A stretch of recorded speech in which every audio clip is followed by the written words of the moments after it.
Hello বন্ধুরা, আজ আমরা ক্লাস 9-এর সেকেন্ড চ্যাপ্টার শুরু করব। এটা সম্পূর্ণ এনসিইআরটির যে নতুন বইটা এসেছে তার থেকে, ইংরেজি থেকে বাংলা করেছি। এবার দেখো, ফার্স্ট চ্যাপ্টার আমাদের হয়ে গেছে। ফার্স্ট চ্যাপ্টার আমি এআই ভিডিওর মাধ্যমে তৈরি করেছি এবং এর রিভিশনের সময় ওর মধ্যে যা যা ছিল, মানে ফার্স্ট চ্যাপ্টারের মধ্যে যা যা ছিল সেগুলো আমি সম্পূর্ণ করে দিয়েছি। কারো যদি মনে হয় যে এআই এর ভিডিও দেখবো না, সে রিভিশনের ভিডিওটা দেখো। আর ফার্স্ট চ্যাপ্টারের আমি সম্পূর্ণ নোট ফার্স্ট চ্যাপ্টারের ডেসক্রিপশনে ফ্রিতে দিয়ে দিয়েছি, সেটা একবার দেখে নিতে পারো। ওকে, আর আজ আমাদের সেকেন্ড চ্যাপ্টার সেলের কোষ জীবনের গঠনগত প্রাথমিক একক। জীবনের গঠনগত প্রাথমিক Das building block of life.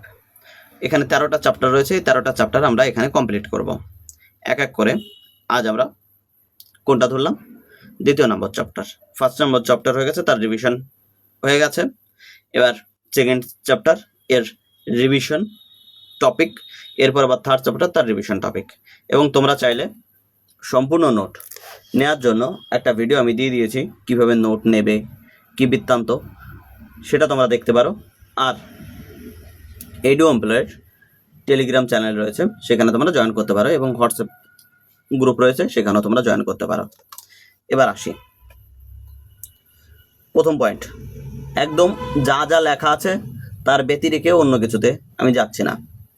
বৈজ্ঞানিক মহলে একটি বহুলভাবে স্বীকৃত যে জলে প্রাণের উদ্ভব হয়েছিল, এটা আমরা জানি। এবং দ্বিতীয় লাইনে লেখা আছে, কিছু গবেষক মনে করেন যে জীবনের উৎপত্তি হয়তো মহাসাগরের পরিবর্তে পরিবর্তনশীল পরিবেশগত পরিস্থিতিযুক্ত ছোট জলাশয় হয়েছিল। কেউ কেউ মনে করে ছোট জলাশয় হয়েছিল। উষ্ণ প্রস্রবণ হলো এই ধরনের পরিবেশের উদাহরণ। উষ্ণ প্রস্রবণ হলো এই ধরনের পরিবেশের উদাহরণ। ভারতের লাদাখ, এই লাইনটা দেখো, ভারতের কোথায়? ভারতের লাদাখের পোগা উপত্যকায় উষ্ণ প্রস্রবণের ঠান্ডা জলবায়ুগুলোতেও খুব উষ্ণ তাপমাত্রায় প্রায় জলের স্ফুটাঙ্কের কাছাকাছি বজায় রাখে। আর তখন থেকে, এবং সেখানে তোমার মোটামুটি বেশ কিছু ক্ষুদ্র জীব পাওয়া গেছে। তারপরে মনে করা হয়েছে যে এই ফুটন্ত জলাশয় বা ফুটন্ত তাপমাত্রা, যে তাপমাত্রা রয়েছে, এখানেও প্রাণের অস্তিত্ব যখন এখন পাওয়া গেছে, তাহলে 3.5 বিলিয়ন বছর পূর্বে তখনও পাওয়া যাওয়ার সম্ভাবনা রয়েছে। এই পরিবেশগত পরিস্থিতিতে প্রায় 3.5 বিলিয়ন বছর আগের আদিম পৃথিবীর মতো বলে মনে করা হয়। মানে সেই সময় প্রায় এরকম তাপমাত্রা ছিল। তার এই উষ্ণ প্রস্রবণগুলোতে বসবাসকারী জীবগুলো, মানে এখানে কোনো জীব পাওয়া যাচ্ছে, হলো মূলত তাপপ্রেমী ব্যাকটেরিয়া। এদেরকে কি বলা হয়? তাপপ্রেমী bacteria, the most heat loving bacteria, যাদের থার্মোফাইল বলা হয়। কি বলা হয়? থার্মোফাইল বলা হয়। এবং তারা এককোষী। এদেরকে কি বলা হয়? থার্মোফাইল বলা হয়, এবং এরা কি? এককোষী। এখান থেকে আরেকবার দেখে নিই। মূলত তাপপ্রেমী ব্যাকটেরিয়া, একটা নাম দেওয়া হয়েছে, আরেকটা দেওয়া হয়েছে কি? থার্মোফাইল বলা হয়। এরা কোন ধরনের? এককোষী না বহুকোষী? এককোষী। তাহলে প্রোক্যারিওটিক না ইউক্যারিওটিক? এককোষী, তাহলে প্রোক্যারিওটিক। এখন দেখো, লখনৌয়ের বীরবল সাহানি ইনস্টিটিউট অফ প্যালিও সায়েন্সের বিজ্ঞানীরা এই উষ্ণ প্রস্রবণগুলো নিয়ে গবেষণা করেছেন এবং দেখেছেন যে এগুলোর চারপাশে খুব দ্রুত ক্যালসিয়াম কার্বনেট তৈরি হয়। কি হয়? ক্যালসিয়াম কার্বনেট তৈরি হয়। নেক্সট পয়েন্টটা কি? Calcium carbonate. ওকে, দেখেন যে এগুলোর চারপাশে খুব দ্রুত কি তৈরি হয়? ক্যালসিয়াম কার্বনেট তৈরি হয়, যা হয়তো তাদেরকে তাপমাত্রা থেকে রক্ষা করে, বা চারপাশে যে পরিবেশ রয়েছে তার থেকে রক্ষা করে, এরকম একটা ধারণা রয়েছে। এই সঞ্চিত পদার্থগুলো হয়তো প্রাথমিক জৈব অণুগুলোকে ক্ষতিকারক বিকিরণ এবং চরম অবস্থা থেকে রক্ষা করেছিল, এবং তারা হয়তো প্রথম সুরক্ষামূলক পর্দা গঠনের ক্ষেত্রেও সাহায্য করেছিল। সেই আবরণ একটি কোষকে সংজ্ঞায়িত করে। পরের পয়েন্টে কি আছে? সকল জীবদেহ কোষ দিয়ে গঠিত। সকল জীবদেহ কি দিয়ে গঠিত? সেল দিয়ে গঠিত। কোষ হলো সেই প্রাথমিক স্তর যেখানে প্রাণের অস্তিত্ব রয়েছে। কিছু জীব যেমন ব্যাকটেরিয়া বা ইস্ট কেবলমাত্র একটি কোষ দিয়ে গঠিত, তাদেরকে কি বলা হয়? এককোষী। যেখানে উদ্ভিদ, মাছ, পাখি এবং মানুষের মতো অন্যান্য জীব লক্ষ লক্ষ কোষ দিয়ে গঠিত, তাদেরকে কি বলা হয়? বহুকোষী। হয়তো আমি এখানে একটু কম বোঝাচ্ছি, যেহেতু এইখানটায় আমাদের বোঝার মতো একটু কম জিনিস রয়েছে। শুধুমাত্র এককোষী, বহুকোষী, প্রোক্যারিওটিক, ইউক্যারিওটিক, এরপরে আমরা যে ধাপগুলোতে যাব সেখানে আমাদের বোঝার অনেক বেশি কিছু রয়েছে, এবং যত চ্যাপ্টার এগোবো তত বেশি বোঝার জায়গা থাকবে।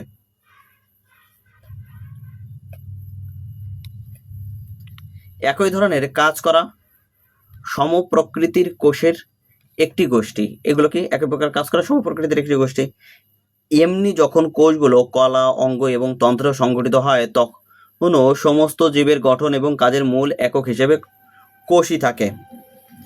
এটি আমাদের অবাক করে যে কিভাবে এত ক্ষুদ্র কোষ এত বিভিন্ন ধরনের কাজ সম্পন্ন করে। একটি কোষের বিভিন্ন উপাদানগুলো কি কি? দেখো, একটা কোষের মধ্যে কি কি উপাদান থাকে? নিউক্লিয়াস দেখেছো, সাইটোপ্লাজম দেখেছো, মাইটোকন্ড্রিয়া দেখেছো, গলগি বডি দেখেছো, রাইবোজোম দেখেছো, দেখোনি? এতগুলো উপাদান দেখেছো, এবং প্রত্যেকটা উপাদানে বিভিন্ন বিভিন্ন কাজ রয়েছে।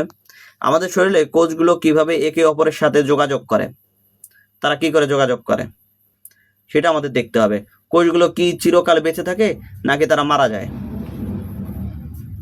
কিছু কোষ কি হচ্ছে, আমাদের কোষ যেহেতু বিভাজিত হচ্ছে, মাইটোসিস আর মিওসিস, এই দুই ভাগে বিভাজিত হচ্ছে। এবার বিভাজিত, এটা যদি পরপর পরপর অর্থাৎ অনন্তকাল ধরে বিভাজিত হতে থাকে, তাহলে আমি অনন্তকাল ধরে বৃদ্ধি পাবো, এটাও ঠিক। কিন্তু একটা পর্যায়ে এসে কি হচ্ছে, আমার বৃদ্ধি থেমে যাচ্ছে, উচ্চতা বাড়ছে না, তাই তো? এবার এই পর্যায়ে কারণটা কি? এই পর্যায়ের কারণ অবশ্যই কিছু কোষ যেমন বৃদ্ধি পাচ্ছে বা বিভাজিত হয়ে বৃদ্ধি পাচ্ছে, ঠিক সেইরূপ কিছু সময় পরে, যেমন আরবিসি 120 দিন বাঁচে, সেইভাবে কিছু সময় পরে প্রত্যেকটা কোষ কি হয়? মারা যায়। এ অধ্যায়ে আমরা কোষের আকর্ষণীয় জগতে প্রবেশ করার সাথে সাথে এই প্রশ্নগুলোর উত্তর খুঁজব। কোষ কিভাবে পর্যবেক্ষণ করব? দেখি, মানব চোখের খুব কাছাকাছি অবস্থিত দুইটি বস্তুকে আলাদা এবং স্পষ্ট দেখার ক্ষমতা আমরা কি বলি? দেখি একটু কল্পনা করো, একটা কাগজের টুকরোয় দুটি ছোট ছোট বিন্দু আছে। ধরো এই একটা ছোট বিন্দু, এই একটা ছোট বিন্দু, এরকম ছোট দুটো বিন্দু নাও। এবার তুমি একটা কাগজে নাও, নেওয়ার পরে বা এই যে ফোনে তো রয়েছে, এটাকে তুমি এবার চোখের কাছে নিয়ে আসো, একদম কাছাকাছি নিয়ে আসলাম। দুটো বিন্দু দেখো, এ একটা বিন্দু আর এ একটা বিন্দু, দুটো বিন্দু হলো তো? ওকে, আরেকটু করি, এদের মাঝখানে হয়তো সামান্য গ্যাপ রয়েছে। এবার আমি এটাকে যদি দূরে নিই, আরো যদি দূরে নিই, তাহলে ওইটাকে কি মনে হবে? একটা ছোট্ট বিন্দু বলে মনে হবে। বা তুমি একদম তোমার দুটো চোখ বা তোমার চোখে এই বিন্দুর কাছাকাছি নিয়ে আসো, বা তোমার চোখের মাঝখানে রাখো এই বিন্দু দুটোকে, তাহলে দেখো এই বিন্দু দুটো কি একরকম মনে হচ্ছে? মনে হচ্ছে যেন একটা বিন্দু, এরকম কি মনে হচ্ছে? হঠাৎ স্বাভাবিক।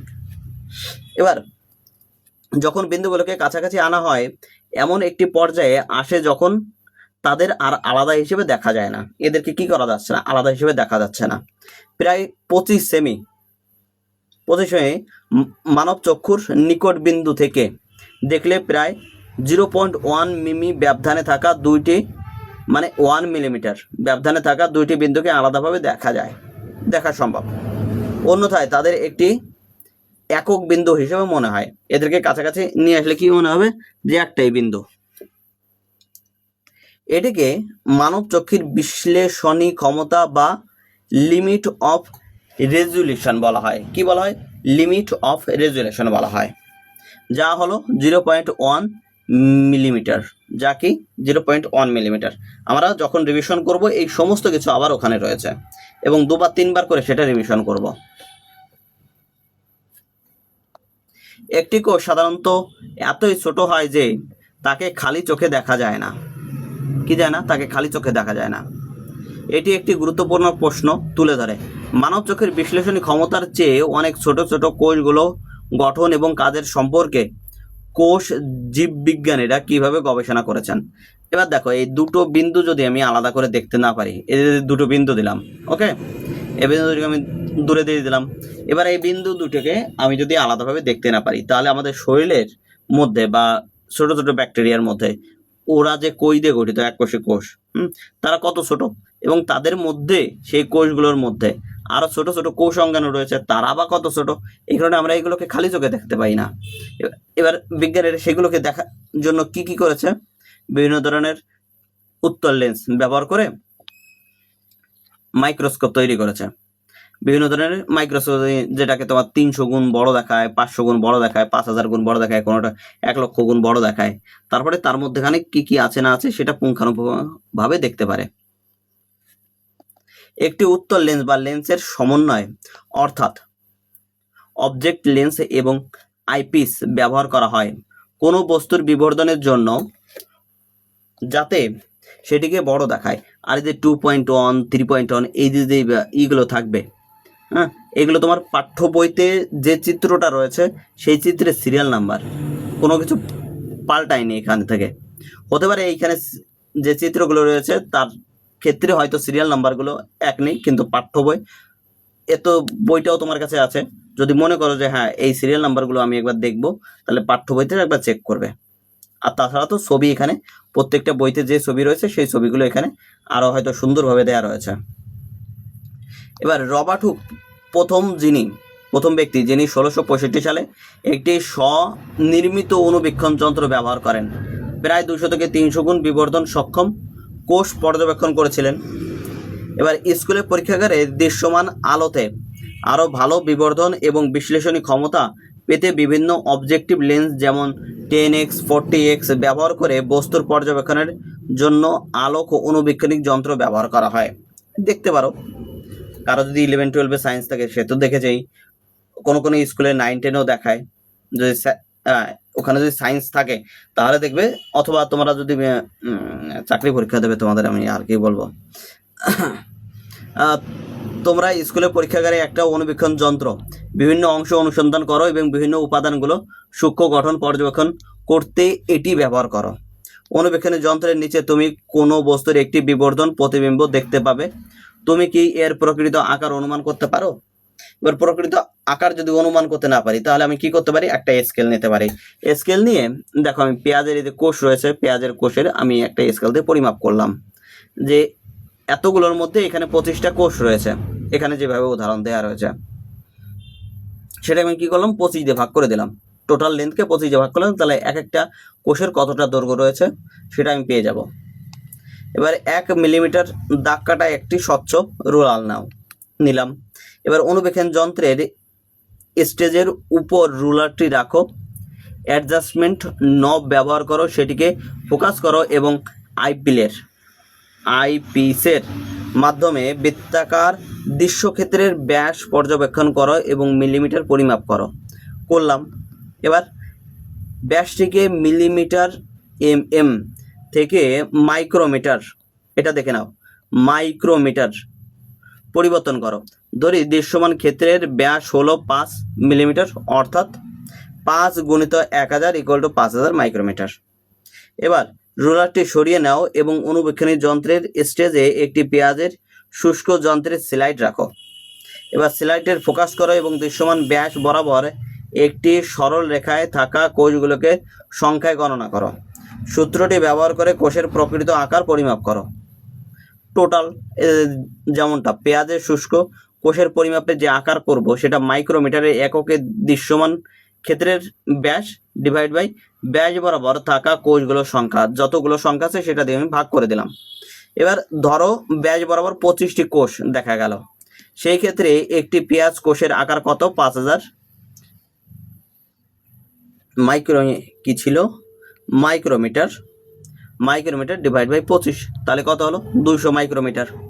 যদি একটি পেঁয়াজের স্বল্পপত্রের কোষের পরিমাপকৃত আকার 200 মাইক্রোমিটার হয়, তবে একটি আলোক অণুবীক্ষণী যন্ত্র এই কোষটিকে কতটা বিবর্ধিত করে, অর্থাৎ বড় করে দেখাচ্ছে। একটি অণুবীক্ষণী যন্ত্রে মোট বিবর্ধন নির্ভর করে আইপিস এবং অবজেক্টিভ লেন্সের বিবর্ধন ক্ষমতার উপর। এবার যদি আইপিস এবং অবজেক্টিভ লেন্স উভয় বিবর্ধন ক্ষমতা, আইপিসের কত 10 এবং তোমার অবজেক্টিভ লেন্সের 10, তাহলে 10 আর 10 গুণ করে কত হচ্ছে, 100। এর মানে হলো 200 মাইক্রোমিটার পরিমাপের একটি কোষকে 100 গুণ বড় দেখায় বা বড় দেখাবে। তাহলে এখানে যদি আমি 10-এর বদলে আমি দুটো নিলাম, 10 একটা নিলাম 20, ওকে, তাহলে কত হবে 200 গুণ। যদি একটা 20 নিই আরেকটাও 20 নিই তাহলে কত হবে 400 গুণ। এখন এভাবে অনুবীক্ষণ যন্ত্রে আমাদের খুব ছোট গঠনগুলো স্পষ্টভাবে দেখতে সাহায্য করে এবং একটি কোষের গঠন অধ্যয়নের জন্য একটি অপরিহার্য হাতিয়ার। বছরের পর বছর ধরে বিজ্ঞানীরা অনুবীক্ষণের যন্ত্রের 3টি প্রধান বৈশিষ্ট্য উন্নত করার মাধ্যমে সেটিকে উৎকর্ষ সাধন করেছে: রেজলিউশন, স্পষ্টতার পরিমাপ, আর কন্ট্রাস্ট, একটি বস্তুর বিভিন্ন অংশের উজ্জ্বলতার পার্থক্য এবং বিবর্ধন, এগুলো দেখার চেষ্টা করেছে। এর মাধ্যমে এই উন্নতিগুলো অনুবীক্ষণিক যন্ত্রকে কোষ নিয়ে অধ্যয়নের জন্য একটি শক্তিশালী হাতিয়ারে পরিণত করেছে। আলোক অনুবীক্ষণিক যন্ত্র ছাড়াও বিজ্ঞানীরা শক্তিশালী ইলেকট্রন অনুবীক্ষণিক যন্ত্র ব্যবহার করেন, যা কোষের গঠনে সূক্ষ্ম বিবরণ প্রকাশ করছে।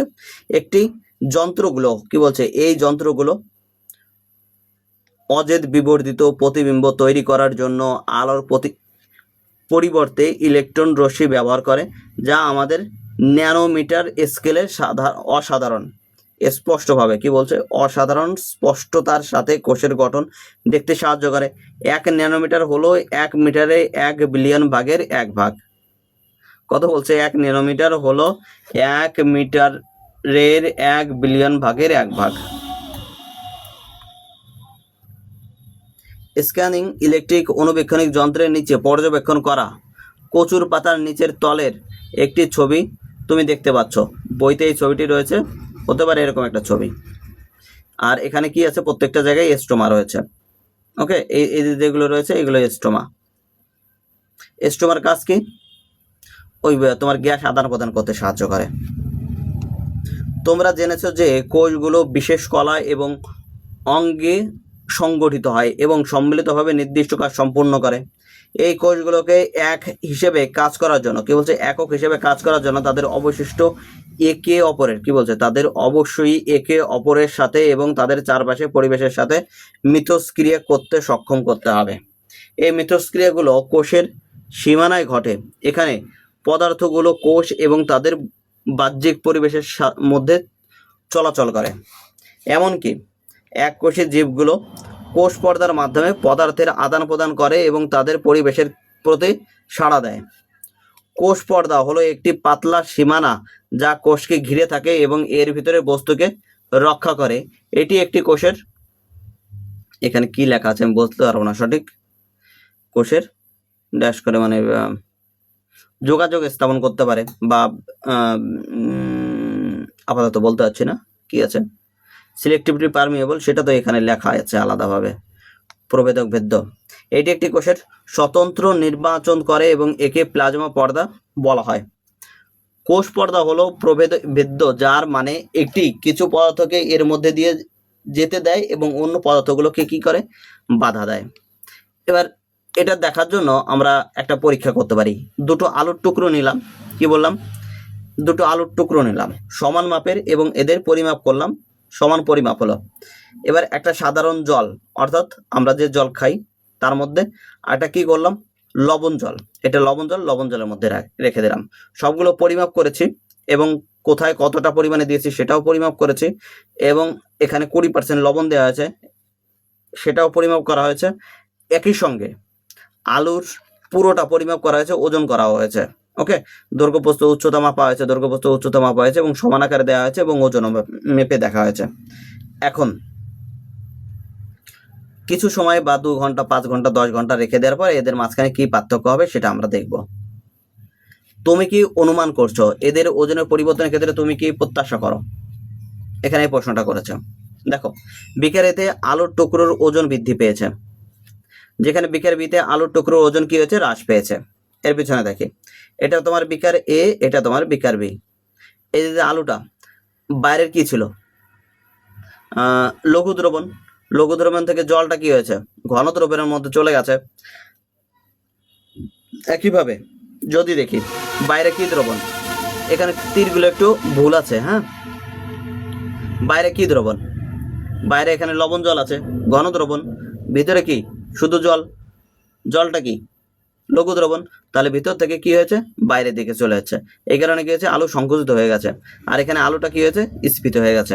এখানে তাই লেখা আছে, দেখো। এমনটাই ঘটে কারণ কোষ পর্দা জলকে কোষের ভেতরে এবং বাইরের দিকে যেতে দেয়, কিন্তু শর্করা বা লবণের অণুকে যেতে দেয় না।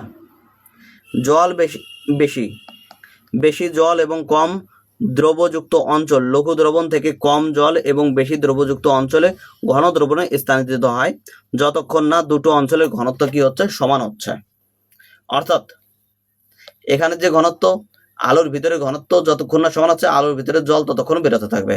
আবার এখানে যে ঘনত্ব আর আলুর ভিতরে ঘনত্ব যতক্ষণ না সমান হচ্ছে, ততক্ষণ বাইরে থেকে জল কি হবে? ভিতরের দিকে যাওয়া শুরু করবে।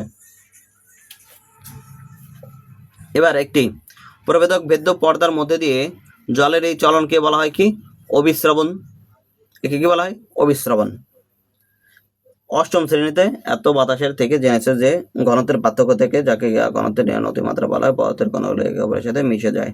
কি বলছে? অষ্টম শ্রেণীতে জেনেছো। এখানে দুটো জেলে রং ছড়িয়ে পড়া, কি বলছে? জলের রং ছড়িয়ে পড়া এবং বাতাসের সুগন্ধ ছড়িয়ে পড়া থেকে জেনেছো যে ঘনত্বের পার্থক্যের কারণে যাকে ঘনত্বের নতিমাত্রা বলা হয়, পদার্থের কণাগুলো একে অপরের সাথে মিশে যায়।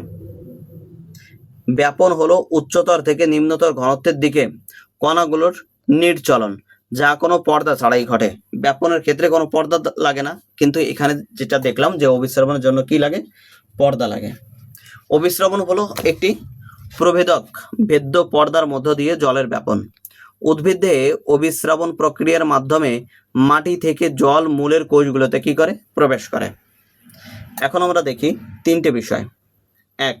একটি কোষকে বিভিন্ন ঘনত্বের লবণ এবং শর্করা দ্রবণে রাখা হলে কি ঘটে?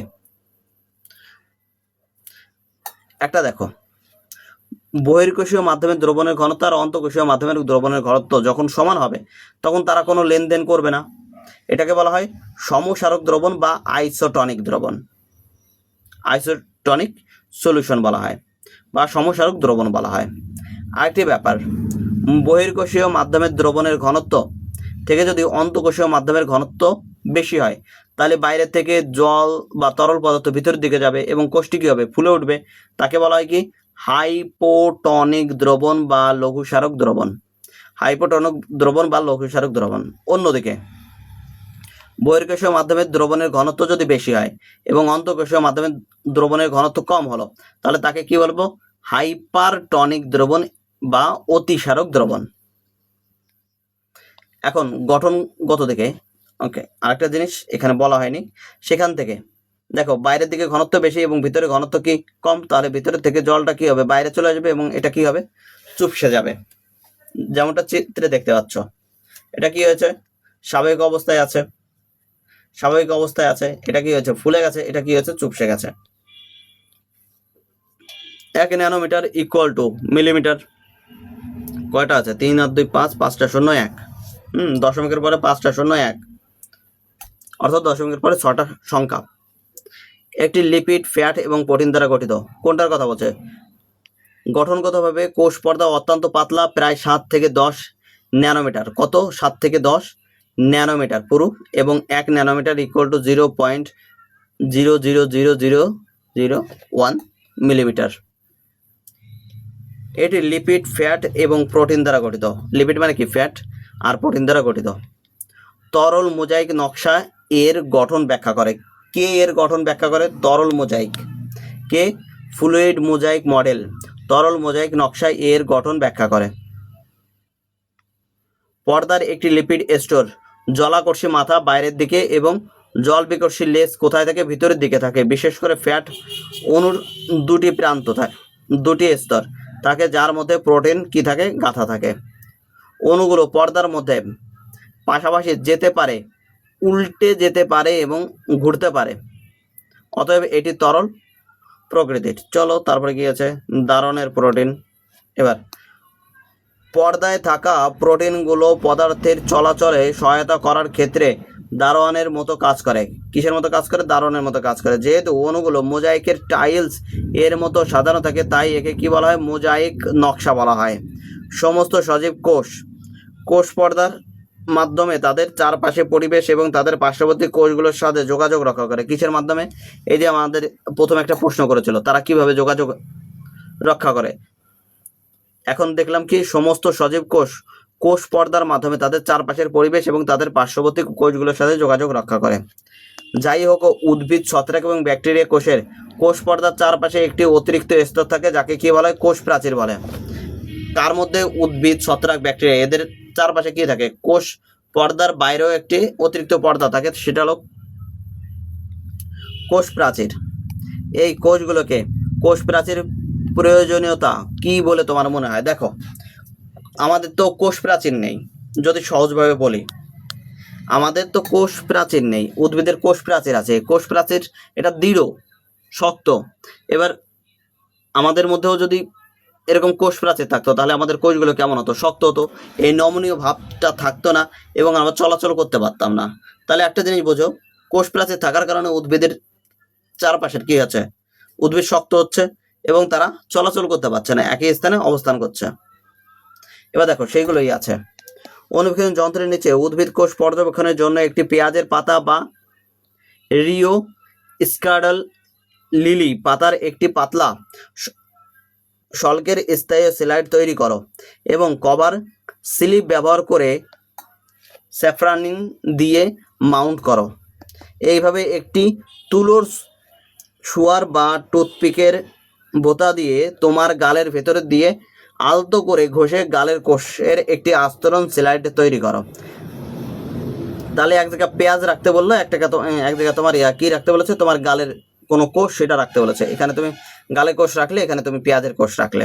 এখানে এদেরকে কি দেখবে? সুশৃঙ্খলিতভাবে অবস্থান করছে। আর এরা কি হয়েছে? এরা এলোমেলোভাবে অবস্থান করছে। ওকে, এবং এদের একটা নির্দিষ্ট আকার রয়েছে, এদের নির্দিষ্ট আকার নেই, সেগুলোই দেখতে পারবে। এবার একটি রিও পাতা শুল্ক এবং মানুষের গলার কোষের দুটি স্লাইড প্রস্তুত করো এবং তাদের উপর 20% শর্করার দ্রবণ ঢালো। আধ ঘন্টা পর অনুবীক্ষণ যন্ত্রের নিচে সেগুলো পর্যবেক্ষণ করো। তুমি কি দেখতে পাচ্ছ? তুমি নিশ্চয়ই লক্ষ্য করেছো যে উদ্ভিদের কোষে সীমানা একই থাকা, কিন্তু তাদের ভেতরে বস্তুগুলো সংকুচিত হয় এবং ভেতরের ও বাইরের সীমানার মধ্যে কি হয়েছে? স্থান বৃদ্ধি পায়। তুমি লক্ষ্য করে থাকবে যে অন্যদিকে গালের যে কোষগুলো যথেষ্ট সংকুচিত হয়েছে, কিন্তু তাদের মধ্যে কি হয়েছে? এই যে কোষ প্রাচীর রয়েছে এবং কোষ পর্দা রয়েছে, এদের মাঝখানে উদ্ভিদ কোষের ক্ষেত্রে, বা ওই যে আমরা তিনটে জিনিস, উদ্ভিদ কোষ দেখলাম, ব্যাকটেরিয়া দেখলাম, এদের মাঝখানে কি হচ্ছে? কোষ প্রাচীর আর কোষ পর্দা, এর মাঝখানে ফাঁকা স্থান তৈরি হয়েছে, কিন্তু ইসের মধ্যে হয়নি। প্রাণী কোষের ক্ষেত্রে এই যে আমরা গালের যে কোষগুলো দিয়েছি, এগুলো কি হয়েছে? সংকুচিত হয়েছে, কিন্তু এদের আলাদা কোনো কোষ পর্দা বা কোষ প্রাচীর না থাকার কারণে এরা সরাসরি সংকুচিত হয়েছে। ওকে, অর্থাৎ এদের মাঝখানে কোনো ফাঁকা জায়গা, আলাদা কোনো ফাঁকা স্থান দেখতে পাচ্ছি না। সাধারণভাবে উদ্ভিদ এক জায়গা থেকে অন্য জায়গায় যেতে পারে না, তাই বাতাস এবং বৃষ্টির মতো পরিবেশগত প্রতিকূল সহ্য করার জন্য তাদের একটি দৃঢ় কাঠামোর প্রয়োজন। তাই উদ্ভিদ কোষের কোষ পর্দার বাইরে অতিরিক্ত আবরণ থাকে, যাকে কোষ প্রাচীর বলা হয়। কোষ প্রাচীর পাতা এবং ফুলকে দৃঢ় থাকতেও সাহায্য করে এবং আকৃতি বজায় রাখতে এবং উদ্ভিদকে সোজা হয়ে দাঁড়াতে সাহায্য করে। দৃঢ় হলেও কোষ প্রাচীর ভেদ্য, যার অর্থ হলো জল এবং কিছু দ্রবীভূত খনিজ এর মধ্যে দিয়ে যেতে পারে। কোষ পর্দার প্রভেদক ভেদ্যতার সাথে সাথে কোষ প্রাচীরের ভেদ্যতা উদ্ভিদের মূল্যকে মাটি থেকে কি বলছে? দেখছো, মূল্যকে বলি কেন? মূলকে মাটি থেকে জল এবং পুষ্টি শোষণ করতে সাহায্য করে।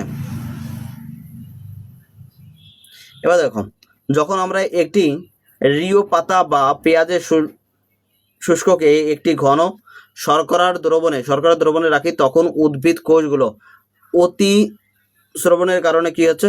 জল হারায়। এবং এখানে দেখো, এই যে জল হারাচ্ছে, এবার এটা তো তোমার কোষ পর্দা, এই যে কোষ পর্দা, কোষ প্রাচীর, এটা তোমার কোষ প্রাচীর, আর কোষ পর্দা, এর মাঝখানে দেখো এই যে একটা ফাঁকা জায়গা রয়েছে না? এখানে দেখো একটা ফাঁকা জায়গা রয়েছে, এটার কথাই বলবে। চলো, কি বলছে? তবে কোষগুলো,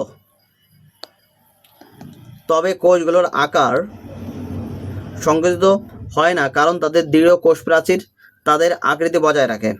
কোষ পর্দা কোষ প্রাচীর থেকে দূরে সরে যাওয়ার সাথে সাথে কোষের ভেতরের বস্তু সংকুচিত হয়। এটি দেখায় যে কোষ প্রাচীর উদ্ভিদ কোষগুলোকে তাদের আসল আকৃতি দৃঢ় থাকতে সাহায্য করে। প্রাণী কোষ যেমন গালের কোষের কোনো কোষ প্রাচীর থাকে না, তাই ঘন শর্করা দ্রবণে রাখতে তারা জল হারায় এবং সংকুচিত হয়। একটি দৃঢ় কোষ প্রাচীর না থাকায়, কি বলছে, একটা দৃঢ় কোষ প্রাচীর না থাকে প্রাণী কোষ সহজে আকার পরিবর্তন করতে পারে। এই কোষীয় নমনীয়তা প্রাণী কলার সামগ্রিক চলন এবং কার্যকারিতায় সাহায্য করে। এবার এই হিসেবে আমি একটা উদাহরণ দিই, প্র্যাকটিক্যাল উদাহরণ। দেখো, একটা গাছের বয়স বৃদ্ধি পাচ্ছে এবং সেটা কিন্তু বৃদ্ধি পাচ্ছে এবং প্রত্যেক বছরে সেটা কি হচ্ছে, মোটা হচ্ছে।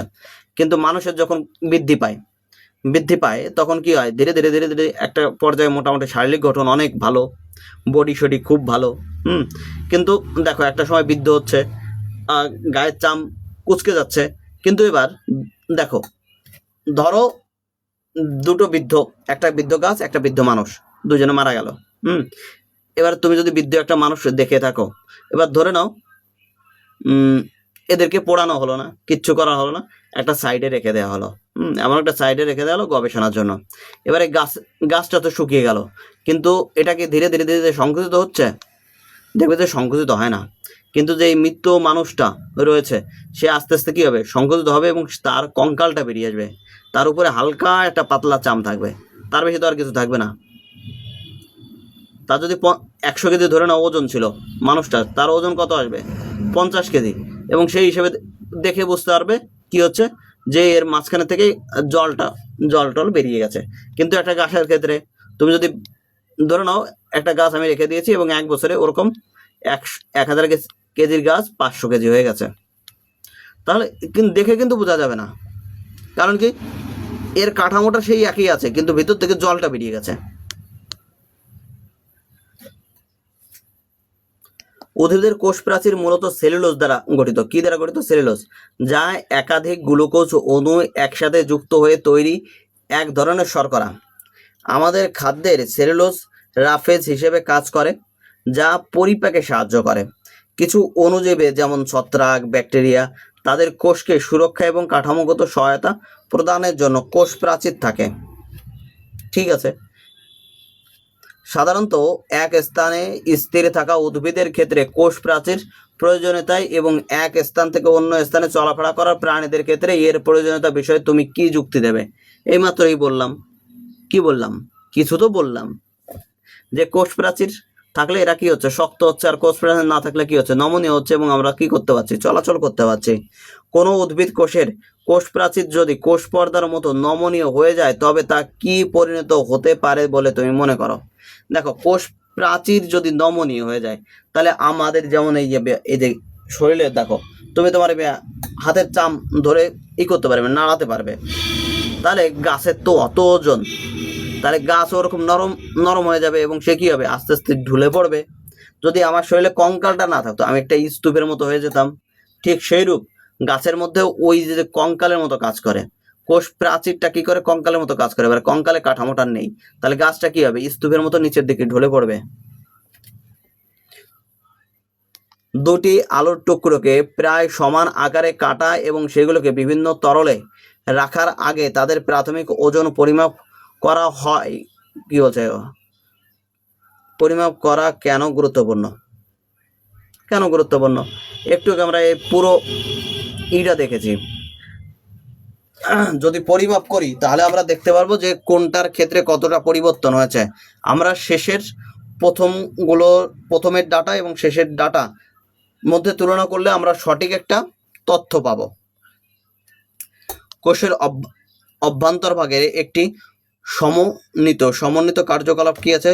তোমরা জেনেছো যে বেশিরভাগ কোষের 3টি মূল অংশ থাকে। একটা কি আছে, একটি প্রবেদক ভেদ্য পর্দা যাকে প্লাজমা পর্দা বা কোষ পর্দা বলা হয়, সাইটোপ্লাজম নামক এক প্রকারের অর্ধতরল জেলি সদৃশ পদার্থ এবং একটি সুস্পষ্ট নিউক্লিয়াস।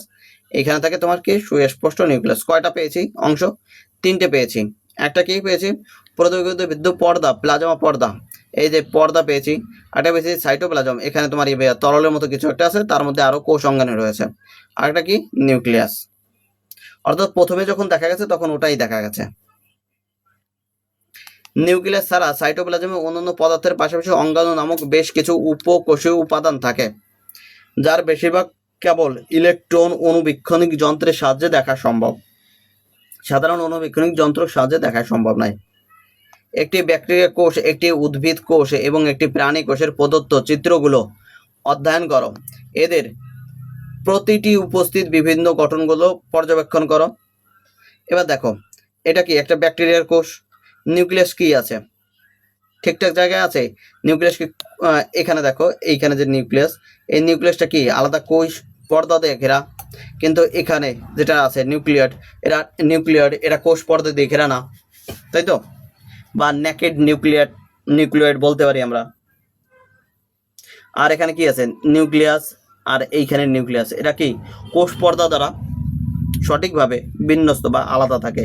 এখানে যতগুলো কোষ অঙ্গাণু রয়েছে প্রত্যেকের আলাদা আলাদা পর্দা রয়েছে, এদেরও যতগুলো কোষ রয়েছে প্রত্যেকের আলাদা আলাদা রয়েছে, কোষ পর্দা রয়েছে,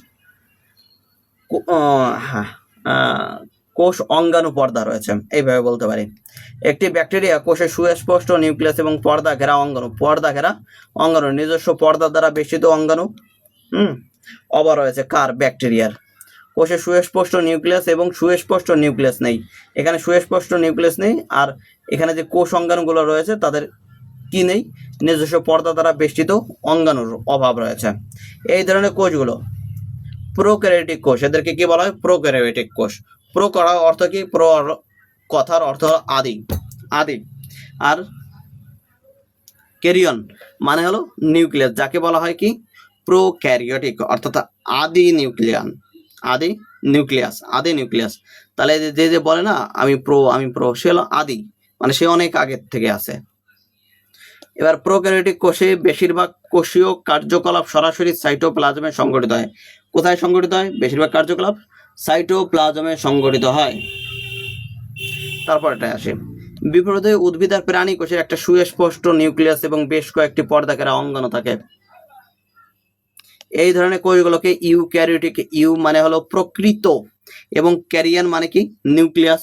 তাহলে প্রকৃত নিউক্লিয়াস যার আছে তাকে বলা হয় কি ইউক্যারিওটিক কোষ।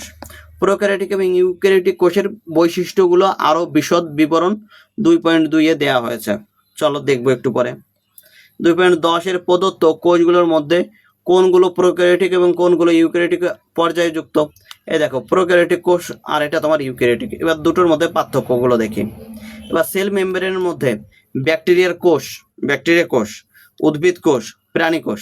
সেল মেমব্রেন মানে কোষ পর্দা সবার মধ্যে আছে।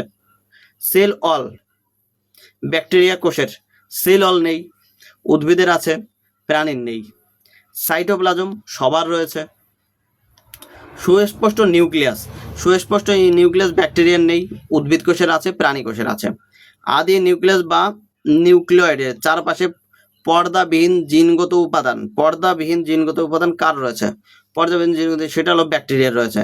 আর পর্দাযুক্ত উদ্ভিদ কোষ আর প্রাণী কোষের রয়েছে পর্দাযুক্ত, সেটা আদি নয়, সেটা হলো প্রকৃত নিউক্লিয়াস যুক্ত।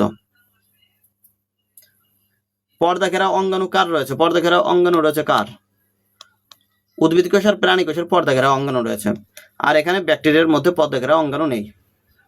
এখন আসে প্রোক্যারিওটিক এবং ইউক্যারিওটিক কোষের মধ্যে তুলনা। আরেকবার দেখি কি বলছে। প্রোক্যারিওটিক এর আদি নিউক্লিয়াস সেটা কি উপস্থিত, তাহলে ইউক্যারিওটিকে থাকবে না, প্রোক্যারিওটিক মানে অনেক আগে থাকবে।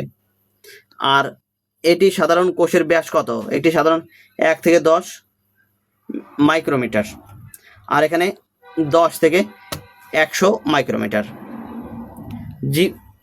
কোষের সংখ্যা কি, সাধারণত 1 কোষী হয়। প্রোক্যারিওটিক সাধারণত কি 1 কোষী হয়। যেমন একটা উদাহরণ বলো, ইউগ্লিনা, অ্যামিবা। আর এরা 1 কোষী বা বহুকোষী হতে পারে। পর্দা ঘেরা অঙ্গাণু প্রোক্যারিওটিকে নেই, আর ইউক্যারিওটিকে উপস্থিত আছে। পর্দা ঘেরা নিউক্লিয়াস এখানে নেই, এখানে আছে। এখন ইউক্যারিওটিক কোষে সূক্ষ্ম তন্তু একটি জালক সাইটোস্কেলিটন কোষীয় কঙ্কাল গঠন করে, যা কাঠামোগত সহায়তা প্রদান করে, কোষের আকৃতি বজায় রাখে এবং কোষের চলন এবং অভ্যন্তরীণ পরিবহনকে কি করে, সক্ষম করে। এটি কেবল একটি ইলেকট্রন অণুবীক্ষণিক যন্ত্রের মাধ্যমে একটি পৃথক সত্তা হিসেবে দৃশ্যমান হয়। সাইটোপ্লাজম শ্বেতসার, উদ্ভিদ কোষ অথবা ক্যালসিয়াম অক্সাইলেট বা সিলিকার ক্লাস কিছু উদ্ভিদ কোষে সঞ্চয় করতে পারে।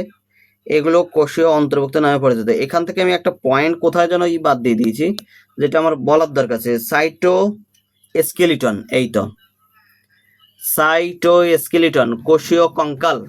এই যে কোষের মধ্যে এরকম জালক আছে, ছোট ছোট জালক আছে, জালকের মতো, এদেরকে বলা হয় সাইটোস্কেলিটন। এগুলো মোটামুটি ওই যে অণুবীক্ষণ, ইলেকট্রিক অণুবীক্ষণ যন্ত্র ব্যবহার করে, তাহলে সেগুলোকে কি করা হয়, পৃথক করা হয়। কোষীয় অঙ্গাণু নামে পরিচিত। আরো জানি, দেখি আরো ভিতরে যাই। ভাইরাস, ভিরিওয়েড এবং প্রিয়ন হলো অকোষীয় কোষহীন সংক্রামক, ব্যাপক বা এতটাই ছোট যে আলোক অণুবীক্ষণিক যন্ত্রের সাহায্যে দেখা যায় না। ভাইরাস একটি প্রোটিন আবরণী যুক্ত কিছু জিনগত উপাদান দ্বারা গঠিত। ভিরিওয়েডের জিনগত উপাদানের চারপাশে প্রোটিন আবরণীর অভাব রয়েছে, যেখানে প্রিয়ন হলো ভুলভাবে ভাঁজ হওয়া প্রোটিন যার কোনো জিনগত উপাদান থাকে না। কি বলছে, প্রিয়নের কি নেই, জিনগত কিন্তু উপাদান নেই, ভুলভাবে ভাঁজ হওয়া প্রোটিন যার মধ্যে জিনগত উপাদান নেই। এবার দেখি ইউক্যারিওটিক কোষের এই অঙ্গাণুর প্রয়োজন হয় কেন। ইউক্যারিওটিকের দেখো, ইউক্যারিওটিক কোষগুলো একই সময় স্বাধীনভাবে বিভিন্ন কোষীয় অঙ্গাণুর মতো বিভিন্ন জীবন প্রক্রিয়া সম্পন্ন করে। কোষীয় অঙ্গাণুগুলো নতুন উপাদান তৈরি করে, বর্জ্য অপসারণ করতে এবং কোষের শক্তি জোগাড় করতে সেগুলো কি করে, কাজ করে। তারা একটি কোষের সমস্ত কাজ সম্পাদন করার জন্য একসাথে কাজ করে। অন্য কথায় এটি কোষ হলো একটি ক্ষুদ্র জীবন্ত কারখানা। এই যে দেখো, এই যে ছোট ছোট কারখানার মতো লাগছে না, কারখানা, যার প্রতিটি অংশ একটি নির্দিষ্ট কাজ করে। চলো এটি কোষের অভ্যন্তরে উপস্থিত এই বিশেষ গঠনগুলো অন্বেষণ করি। এবার একটা জিনিস দেখো, এই কারখানা, ছোট ছোট যে কারখানাগুলো, একটা কিন্তু আরেকটার সাথে কোনো না কোনোভাবে কি আছে, যুক্ত আছে, কানেক্টেড, তাই তো? তাহলে একজনের কাজ শেষ হলে আরেকজন কাজ করে এবং প্যারালালি কাজ করে। এরা অনেক সময়, বেশিরভাগ সময় প্যারালালি কাজ করে, কারণ যার যার কাজ শেষে করে। এবং কোন কাজটা করতে হবে সেটা কে বলে দেয়, নিউক্লিয়াস বলে দেয়। নিউক্লিয়াসের সংকেতবদ্ধ নির্দেশনার ঘর। কি বলছে, নিউক্লিয়ার পর্দা নামক একটি দ্বিস্তরীয়, কত দ্বিস্তরীয় আবরণী থাকে। যদি এক স্তরী থাকে তাহলে এক স্তরে দাগাবে না, কত দাগাবে, দ্বিস্তরীয় আবরণ, যাতে কি থাকে, ছিদ্র থাকে। এখানে কি থাকে, এই যে পোর থাকে, এখানে ছোট ছোট পোর থাকে। এখানে যদি ভালো করে খেয়াল করো, এখানে ছোট ছোট কি থাকে, ছিদ্র থাকে। এই ছিদ্রের কাজ কি দেখবো। ছিদ্র থাকে যা নিউক্লিয়াস এবং সাইটোপ্লাজমের মধ্যে পদার্থের আদান প্রদান হতে সাহায্য করে। তাহলে এখানে যে সাইটোপ্লাজম থাকে, এখানে যে বাইরে যে তরল থাকে, তার মধ্যে কি করে, আদান প্রদান করে। যে কোষীয় অঙ্গাণুগুলো বা যে পদার্থগুলো আদান প্রদান করতে হবে সেটা করে, সেই কাজ হয়। এই সাব ইউনিটগুলো তারপর নিউক্লিয়াস থেকে বেরিয়ে সাইটোপ্লাজমে যায়, যেখানে একটি বড় এবং একটি ছোট সাব ইউনিট একত্রিত হয়ে রাইবোজোম গঠন করে। কি তৈরি করে, রাইবোজোম গঠন করে। এবার এই রাইবোজোম কোথায় গিয়ে ঠেকে,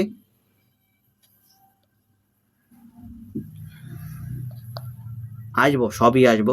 এবার নিউক্লিয়াসের ক্রোমোজোম থাকে। কি বলছে, ক্রোমোজোম থাকে যা কেবল কোষ বিভাজিত হওয়ার সময় দণ্ডাকার গঠন হিসেবে দৃশ্যমান হয়। বাকি সবসময় কি থাকে, পেঁচানো অবস্থায় থাকে।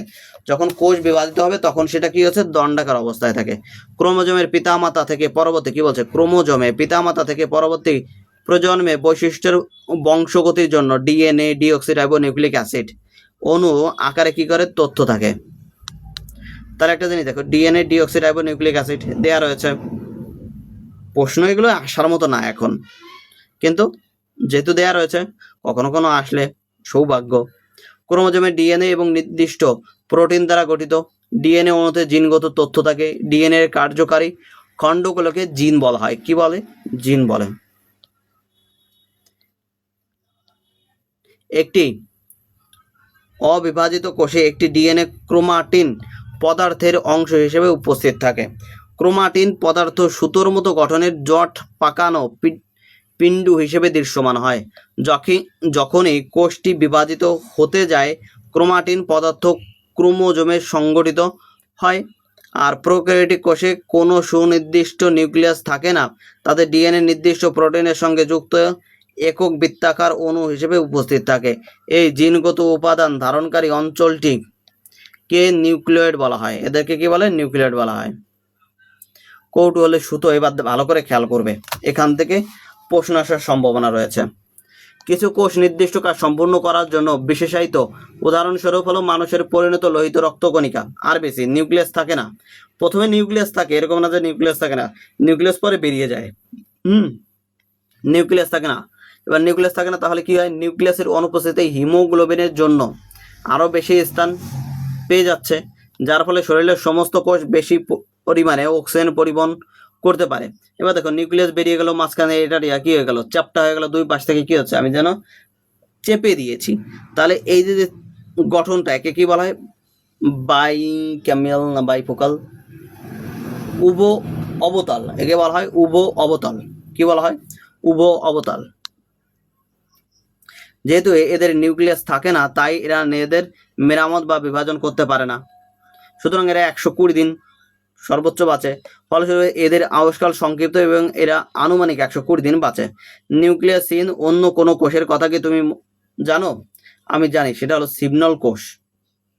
এবার এই টপিকে তো আসবো পরের চ্যাপ্টারে মনে হয়। এবার দেখি তোমরা কি পর্যবেক্ষণ করেছো? তোমরা কি পেঁয়াজের মূলের অগ্রভাগের কোষগুলো পর্যবেক্ষণ করেছো? প্রথম অধ্যায়ে কি এটা ছিল? পেঁয়াজের মূল ও অগ্রভাগের পর্যবেক্ষণ করা থাকতে পারে। তাদের গঠন কি একই রকম? তোমরা কি এই কোষগুলোর মধ্যে কোনো কাঠামোগত পার্থক্য দেখতে পাচ্ছ? যদি ইহা হয় তবে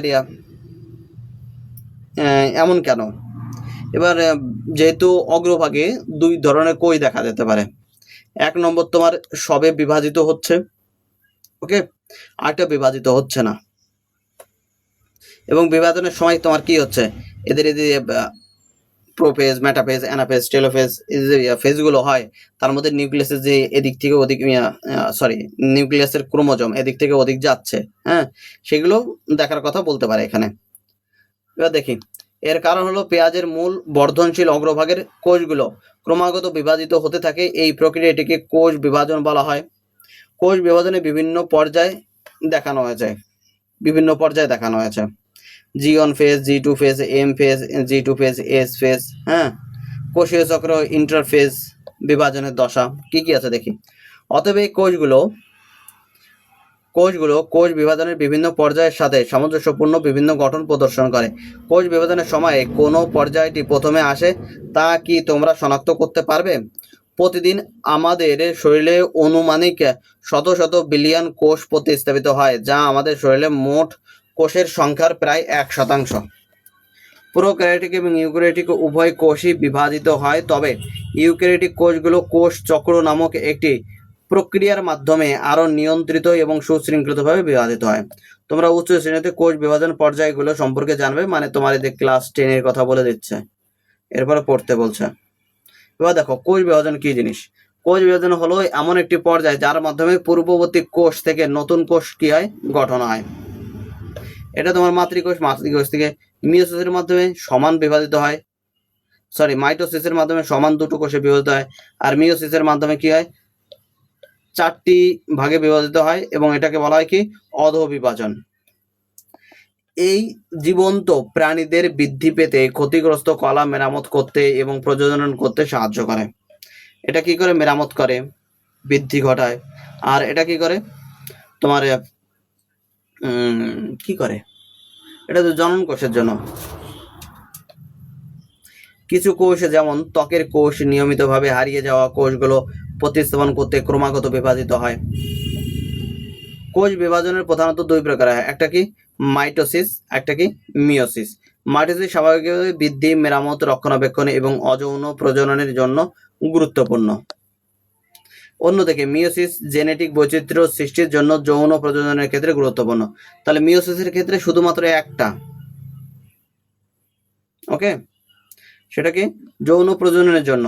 আর মাইটোসিস ভালো করে দেখো কোনটা কোনটা বৃদ্ধি, মেরামত, রক্ষণাবেক্ষণ। আর অযৌন জননের জন্য কোনটা হচ্ছে, মিওসিস না মাইটোসিস? মাইটোসিস।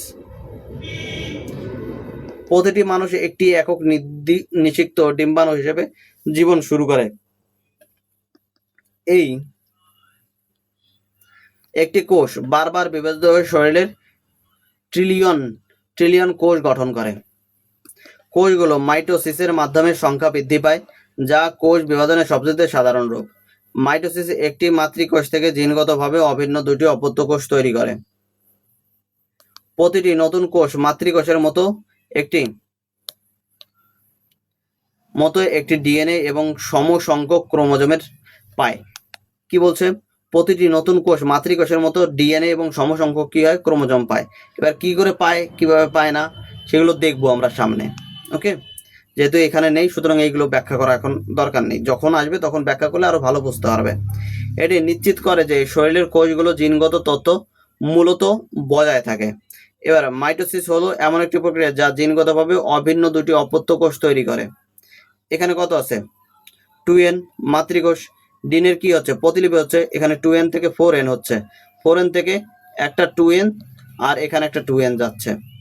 ওকে, তাহলে এখানে আবার 2n, এখানে আবার 2n, অর্থাৎ এখানে তুমি একটা ভালো করে দেখো, মাতৃকোষ যেমন ছিল অপত্য কোষ ঠিক সেরকম হয়েছে, কিন্তু বিভাজিত হয়ে দুটো হয়েছে।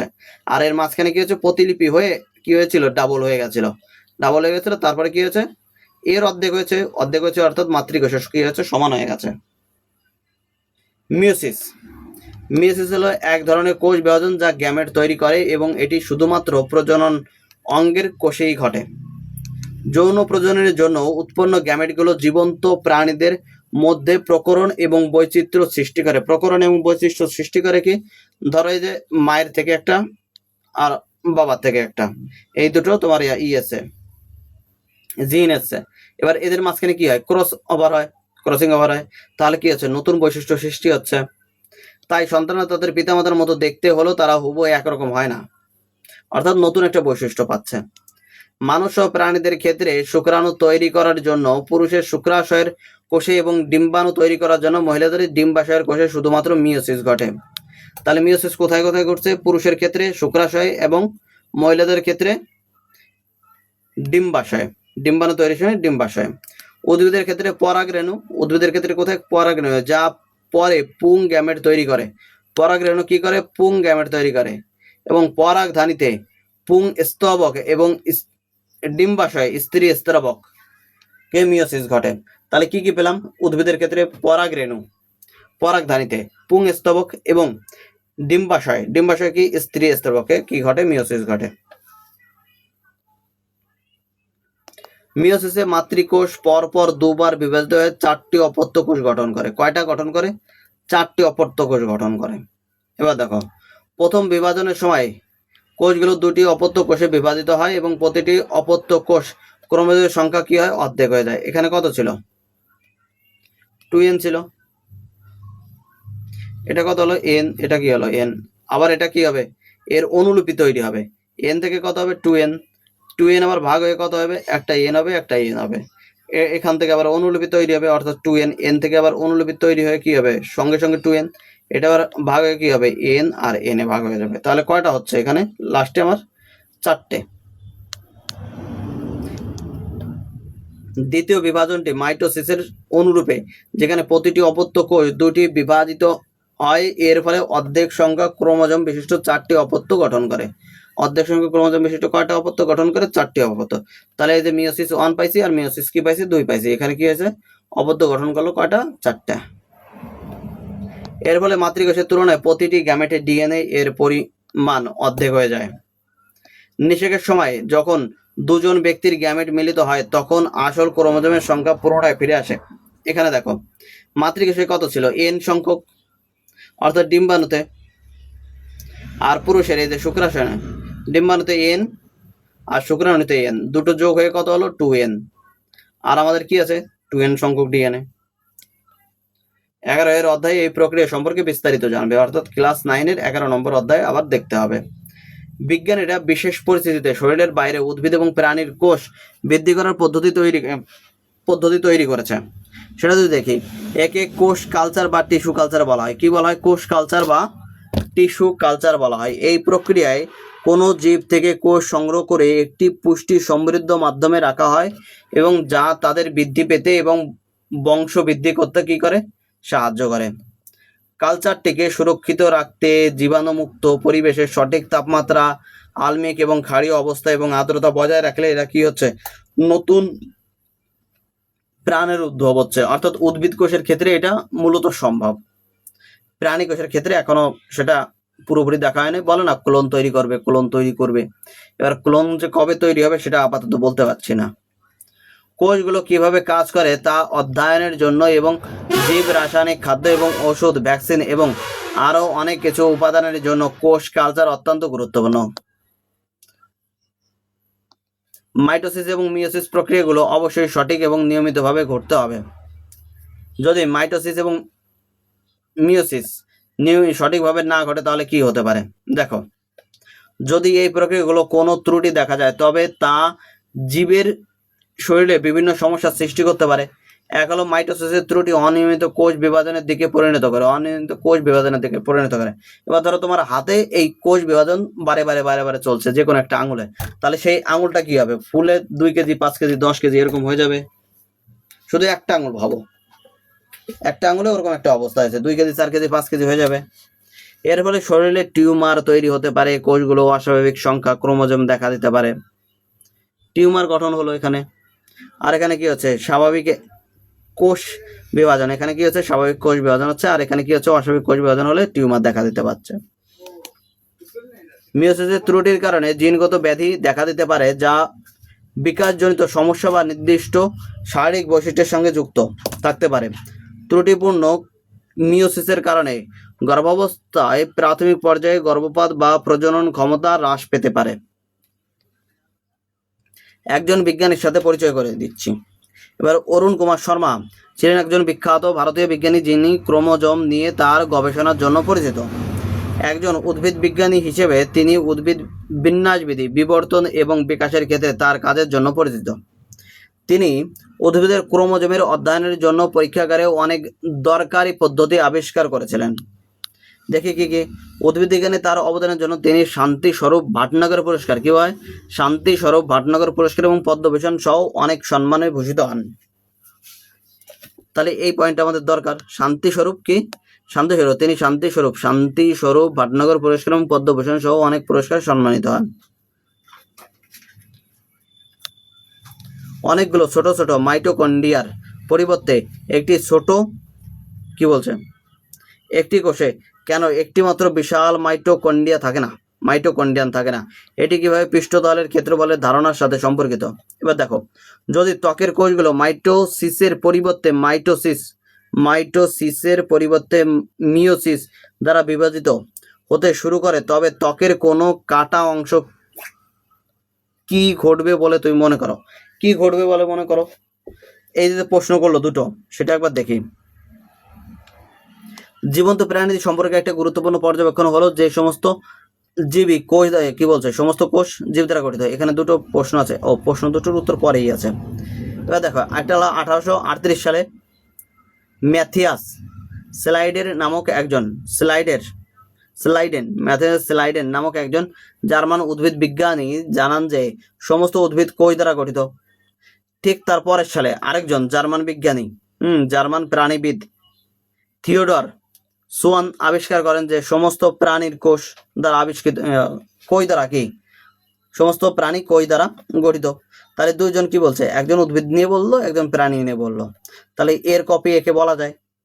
এরপরে 1855-তে রুডলফ ভিরচাও নামক একজন জার্মান বিজ্ঞানী আরও সম্প্রসারিত করেন, কোষ তত্ত্ব প্রদান করেন এবং বলে যে নতুন কোষগুলো শুধুমাত্র পূর্ববর্তী কোষ থেকে গঠিত হয়, অমনি সেলুলার সেলুলার, এরকম একটা বাক্য দেন। তাদের সকলের কাজ একত্রে কোষ তত্ত্ব প্রণয়নের দিকে পরিচালিত করে। চিরায়ত কোষ তত্ত্ব অনুসারে সমস্ত জীবের প্রাণী এক বা একাধিক কোষ দ্বারা গঠিত। কোষ হলো জীবের গঠন এবং কাজের প্রাথমিক একক। সমস্ত কোষ পূর্ববর্তী কোষ থেকে উৎপত্তি হয়েছে। একটি ব্যাকটেরিয়া থেকে মানুষ পর্যন্ত সমস্ত জীববিদ্যার একীভূত করে এবং কোষ বিভাজনের মাধ্যমে জীবের ধারাবাহিকতা ব্যাখ্যা করে। কোষগুলো কি চিরকাল বৃদ্ধি পায় এবং প্রজনন করে? দেখো, কোষগুলো নিয়মিতভাবে বৃদ্ধি পায় এবং বিভাজিত হয়, সঠিক জায়গায় থাকে। কি বলছে? সঠিক জায়গায় থাকে। তাদের কাজগুলো সম্প্রদান করে এবং শেষ পর্যন্ত যখন তাদের আর প্রয়োজন হয় না, তখন তারা কি করে? মারা যায়। মৃত কোষগুলো নতুন কোষ দ্বারা প্রতিস্থাপিত হয়, যা একই কাজ সম্পাদন করে, মানে একই কাজ করলো। সুতরাং প্রতিটি কোষের একটি নির্দিষ্ট জীবনকাল থাকে। অনেক প্রাণী কোষগুলো যখন পার্শ্ববর্তী কোষের সংস্পর্শে আসে তখন সাধারণত কোষ বিভাজন বন্ধ হয়ে যায়। এই প্রক্রিয়াটিকে কন্টাক্ট ইনহিবিশন বলা হয়। কি বলা হয়? কন্টাক্ট ইনহিবিশন বলা হয়। জানে যায় কি আছে? ক্যান্সার কোষগুলো এই নিয়ন্ত্রণ হারিয়ে ফেলে। ক্যান্সার কোষগুলো কি করে? এই নিয়ন্ত্রণ হারিয়ে ফেলে এবং অনিয়মিতভাবে বিভাজিত হতে থাকে, যা টিউমার গঠনের দিকে পরিচালিত করে। উদ্ভিদ কোষগুলো ভিন্নভাবে বৃদ্ধি পায়। তাদের শক্ত কোষ প্রাচীরের কারণে উদ্ভিদের কোষগুলো কন্টাক্ট ইনহিবিশন দেখায় না এবং বৃদ্ধির একটি নির্দিষ্ট ধরন অনুসরণ করে। এই হলো ঝামেলা। একটা জিনিস কেন দুবার লিখবা? যদিও কোষগুলো অত্যন্ত ক্ষুদ্র, তারা অসাধারণ কাজ সম্পাদন করে। ভারসাম্য বজায় রাখার জন্য কোষগুলো কিভাবে তাদের বৃদ্ধি পর্যবেক্ষণ করে? ভারসাম্য বজায় রাখার জন্য কোষগুলো স্বাভাবিকভাবে মারা যাওয়ার পদ্ধতিও রয়েছে। প্রোগ্রামড সেল, কি বলছে? প্রোগ্রাম সেল ডেথ হলো নির্বাচিত কোষ ধ্বংসের একটি জিনগতভাবে নিয়ন্ত্রিত এবং সুসংগঠিত প্রক্রিয়া। একটি স্বাভাবিক বিকাশ, এই যে প্রোগ্রাম সেল ডেথ, টার্মটা মনে রাখো। একটি স্বাভাবিক বিকাশ কোষীয় গুণমান নিয়ন্ত্রণ এবং অনাক্রমতন্ত্রের কাজের জন্য অপরিহার্য। যখন একটি ভ্রূণের বিকাশ ঘটে তখন পিসিডি, মানে কি? প্রোগ্রাম সেল ডেথ, পিসিডি আঙুলগুলোর মধ্যবর্তী কোষগুলোকে ধ্বংস করে, আঙুল গঠনে সাহায্য করে। এটি না থাকলে আমাদের হাত লিপ্ত পদে হাঁসের পায়ের মতো কি হতো? জড়া হতো। এই যে আমাদের হাতের এই যে ফাঁকা জায়গাগুলো, এগুলো কি হতো? একসময় কি হতো? জুড়ে থাকতো। এটা হয় না কেন? পিসিডি এর কারণে, অর্থাৎ নির্দিষ্ট ক্রম অনুসারে কোষের মৃত্যু হয় এবং সেগুলো কি হচ্ছে? দূরে সরে যাচ্ছে। কোষগুলো কিভাবে নিজেদের রক্ষা করে তার বিভিন্ন উপাদান অন্বেষণ করো। ক্যান্সার কোষগুলো কিভাবে বৃদ্ধি পায় এবং ছড়িয়ে পড়ে? স্বাভাবিক কোষগুলোর নিয়ন্ত্রণ বৃদ্ধি হয় এবং মারা যায়। বৃদ্ধি হয় এবং মারা যায়। কখনো কখনো এই ব্যবস্থাটি ভেঙে পড়ে এবং স্বাভাবিকের কোষগুলো অনিয়ন্ত্রিতভাবে বৃদ্ধি পেতে ও বিভাজিত হতে শুরু করে। এর ফলে টিউমার তৈরি হয়, যা বিনাইন, ক্ষতিকারক নয়, যা ম্যালিগন্যান্ট ক্যান্সার সৃষ্টিকারী হতে পারে। বিনাইন কি বলছো? বিনাইন ক্ষতিকারক নয়, কিন্তু ম্যালিগন্যান্ট এটা কি? ক্যান্সার সৃষ্টি করতে পারে। তাহলে দুই ধরনের হতে পারে, ঠিক আছে? ক্যান্সার যুক্ত টিউমারগুলো পার্শ্ববর্তী কোষগুলোকে আক্রমণ করতে পারে এবং এমনকি শরীরের অন্যান্য অংশে ছড়িয়ে পড়ে নতুন টিউমার তৈরি করতে পারে। 1902 সালে অস্ট্রিয়ান উদ্ভিদ বিজ্ঞানী গটলিব হ্যাবারল্যান্ড প্রস্তাব করেছিলেন যে কোনো জীবন্ত উদ্ভিদ কোষ, এমনকি একটি স্থায়ী কলা থেকে নেওয়া সম্পূর্ণ পরিণত কোষও উপযুক্ত পুষ্টি এবং অনুকূল পরিবেশে পেলে একটি সুস্পষ্ট উদ্ভিদে পরিণত হতে পারে। তিনি প্রস্তাব করেছিলেন যে উদ্ভিদ কোষগুলো বিভিন্ন ধরনের কোষ গঠন করার এবং সেগুলোকে পরিবর্তন করার ক্ষমতা রয়েছে। উদ্ভিদ কোষের এই বিশেষ ক্ষমতাকে কি বলা হয়? টোটিপোটেন্সি। কি বলা হয়? টোটিপোটেন্সি। হ্যাবারল্যান্ডের ধারণা জীববিদ্যার একটি নতুন শাখার ভিত্তি স্থাপন করেছিল, যা উদ্ভিদ টিস্যু কালচার প্রযুক্তি নামে পরিচিত। এই টিস্যু কালচার প্রযুক্তি আমরা ক্লাস 9-10 আমাদের পশ্চিমবঙ্গের বইতে বেশ ভালোই পড়েছি, কিন্তু এইখানে আমি জানি না কোথায় ভালোভাবে আছে।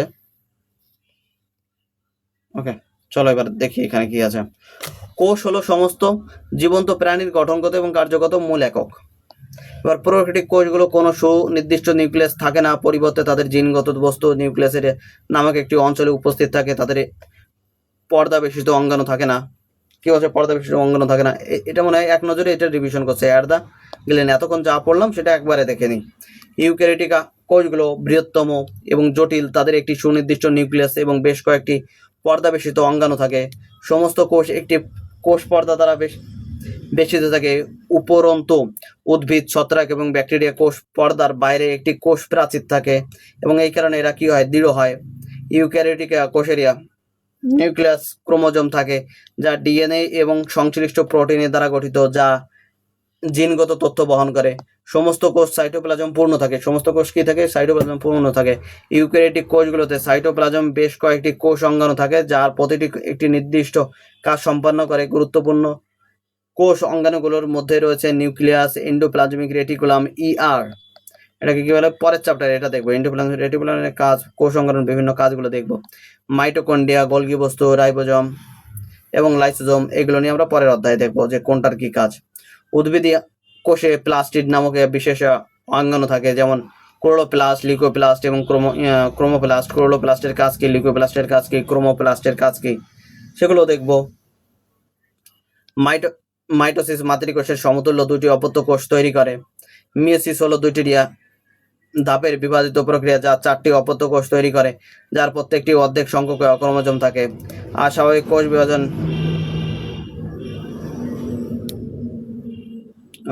স্বাভাবিক কোষগুলো নিয়ন্ত্রিতভাবে বৃদ্ধি পায়, তাদের কাজ সম্পাদন করে এবং স্বাভাবিকভাবে মারা যায়। অন্যদিকে ক্যান্সার কোষগুলো নিয়ন্ত্রণ হারিয়ে ফেলে এবং অনিয়ন্ত্রিতভাবে বিভাজিত হতে থাকে এবং ফলে টিউমার তৈরি হতে পারে। ওকে, মোটামুটি অনেক সময় নিলাম। সবাইকে অনেক অনেক ধন্যবাদ ভিডিও দেখার জন্য। টেলিগ্রাম চ্যানেলে অবশ্যই জয়েন করে যাবে এবং যাদের যাদের নোট লাগবে সম্পূর্ণ তথ্য আমি দিয়ে দিয়েছি। ভিডিওটি দেখে তারপরে আমার সঙ্গে যোগাযোগ করো। আর যদি আগে থেকে যোগাযোগ করতে ইচ্ছে করে তাও যোগাযোগ করো, কোনো কিছুতে বারণ নেই। আরেকটি বিষয়, চ্যানেলটি অবশ্যই সাবস্ক্রাইব করো, লাইক না করে থাকলে লাইক করো আর কমেন্ট করো। কোথাও অসুবিধা হলে সেটা অবশ্যই জানিও। যত বেশি কমেন্ট করবে তত বেশি সেই টপিকের উপরে কাজ করব আমি।